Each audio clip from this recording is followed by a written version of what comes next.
सिख पंथ की शुरुआत ही देश और धर्म के लिए गुरु नानक देव जी ने सबसे पहले बाबर के अत्याचार का विरोध किया था। कौन नहीं जानता है लाहौर में गुरु अर्जुन देव जी का बलिदान जहांगीर के अत्याचार से बचाने के लिए था। कौन नहीं जानता है गुरु तेग बहादुर जी के बलिदान को।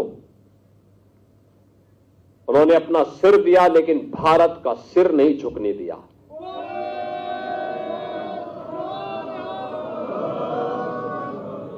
आज कश्मीर भारत का हिस्सा है और भारत का शीश बना हुआ है, इसलिए क्योंकि हमारे गुरु तेग बहादुर जी ने अपना शीश देकर के इसकी कीमत चुकाई है।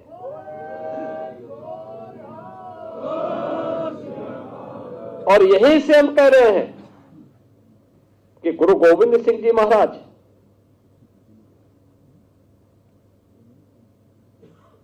एक ऐसे पिता हैं जिन्होंने अपनी आंखों के सामने अपने पुत्रों को बलिदान होते हुए देखा है। एक ऐसे पुत्र हैं जिन्होंने अपने पिता को अपनी आंखों के सामने बलिदान होते हुए देखा है। क्या उम्र है उस समय गुरु गोविंद सिंह जी महाराज की, जब पिता कश्मीर के लिए सिर दे रहा है, और क्या उम्र है जब बाबा जोरावर सिंह और बाबा फतेह सिंह देश और धर्म के लिए अपना बलिदान दे रहे हैं। 7 वर्ष और 9 वर्ष की उम्र क्या उम्र होती है, क्या उम्र होती है। बहनों और भाइयों, गुरु नानक देव जी से लेकर के गुरु गोविंद सिंह जी महाराज तक, 4 साहबजादों से लेकर के 5 प्यारों तक सिख गुरुओं का पूरा इतिहास देश और धर्म के लिए शहादत का इतिहास है। और ये इस बात के लिए हम सबको प्रेरित करता है कि इतिहास केवल एक कौम का नहीं है, इस देश का इतिहास है। एक नई प्रेरणा है पूरे भारतवासियों के लिए। जाति पाति का भेदभाव समाप्त हो। गुरु नानक देव जी ने शबद कीर्तन के लिए जो प्रेरणा दी, मिल बांट करके खाने के लिए जिस लंगर की शुरुआत को आगे बढ़ाया था, वह आज भी बनी हुई है। एक और यह गौरवशाली इतिहास, और दूसरी तरफ हमारे सामने वो दृश्य देखने को मिलते हैं जब हम लोग ये सुनते हैं कि काबुल में अब नाम मात्र के ही 2-4-10 परिवार सिखों के बच गए। जब हम बांग्लादेश की घटना का उल्लेख सुनते हैं, जब हम लोग पाकिस्तान के अंदर होने वाले अत्याचारों के बारे में सुनते हैं, तब हमें सिख गुरुओं के उस त्याग और उस बलिदान का स्मरण बरबस हो जाता है। और इसीलिए आज के अवसर पर मैं आप सबसे भी यही अपील करने के लिए आया हूं। मैं आप सबसे यही अपील करूंगा और मेरा विनम्र अनुरोध होगा, किससे बढ़कर के हिंदुस्तान के लिए, हिंदू हो या सिख है, इन सब के लिए दूसरी प्रेरणा गुरु नानक देव जी से लेकर के गुरु गोविंद सिंह जी महाराज तक जो आदर्श इन सिख गुरुओं ने हम सब के लिए रखा है, वही हम सबको आगे बढ़ने के लिए एक नई ऊर्जा देगा। उन्हीं का आशीर्वाद हम सबकी प्रेरणा है।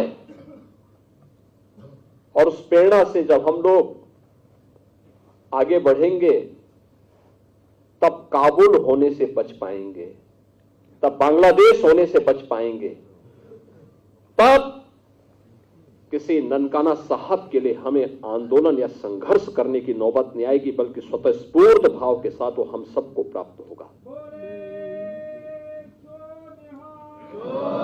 और इसीलिए आज हम सबको अपने मित्र और शत्रु को सही तरीके से पहचानने की ताकत हम सबको प्राप्त हो, इसके लिए हम लोग गुरु महाराज से प्रार्थना करें, ये ताकत वे हमें दें। कौन वे लोग हैं जो देश की जुझारू कौम को, देश की इस समृद्ध कौम को, जिसने अपने स्वयं के सामर्थ्य से, अपने पुरुषार्थ से, अपने परिश्रम से एक मिसाल प्रस्तुत की है देश के सामने, दुनिया के सामने। कौन वे दुश्मन हैं जो आज उनके इस परिश्रम और पुरुषार्थ को कुंद करने की साजिश कर रहे हैं? कौन है? उन दुश्मनों को पहचानने की आवश्यकता है। कभी भारत की फौज में हमारा सिख एक बड़ी संख्या में जाकर के भारत की सुरक्षा के लिए अपने आप को समर्पित करता था। कौन वे लोग हैं जो एक बड़ी पीढ़ी को, युवा पीढ़ी को ड्रग की चपेट में लाने का कुत्सित प्रयास कर रहे हैं? हमें देश के उन दुश्मनों को समझना होगा, उन दुश्मनों से सावधान रहना होगा। कौन आपस में हिंदू और सिखों को लड़ाने का कुत्सित प्रयास कर रहे हैं? ये तो एक दूसरे के पूरक है। गुरु तेग बहादुर जी महाराज ने जिस कश्मीर की रक्षा करने के लिए, कश्मीरी पंडितों की रक्षा करने के लिए अपना बलिदान दिया, उनकी शहादत, भले उनका सिर उनके धड़ से अलग किया हो, लेकिन भारत के सिर की रक्षा तो उन्होंने की। उसके माध्यम से भारत के शीश की रक्षा की। और यही तो बात प्रधानमंत्री मोदी जी कहते हैं। उन्होंने यही तो बात कही जब प्रधानमंत्री मोदी जी ने 26 दिसंबर की तिथि को वीर बाल दिवस के रूप में आयोजित करने की घोषणा की, और उसमें बाबा जोरावर सिंह और बाबा फतेह सिंह के प्रति अपने श्रद्धा और सम्मान को व्यक्त किया, कृतज्ञता, इस दिवस को वीर बाल दिवस के रूप में घोषित किया, कृतज्ञता ज्ञापित करने का एक माध्यम हमें दिया। तब भी प्रधानमंत्री जी ने कहा कि हर भारतवासी को चाहिए कि उसका एक धर्म है और वह है राष्ट्र धर्म। देश सर्वोपरि है, राष्ट्र सर्वोपरि है, राष्ट्र सर्वोपरि है। यह भाव गुरु तेग बहादुर जी महाराज ने हम सबको दिया है। भले मेरा शीश मेरे धड़ से अलग हो जाए, लेकिन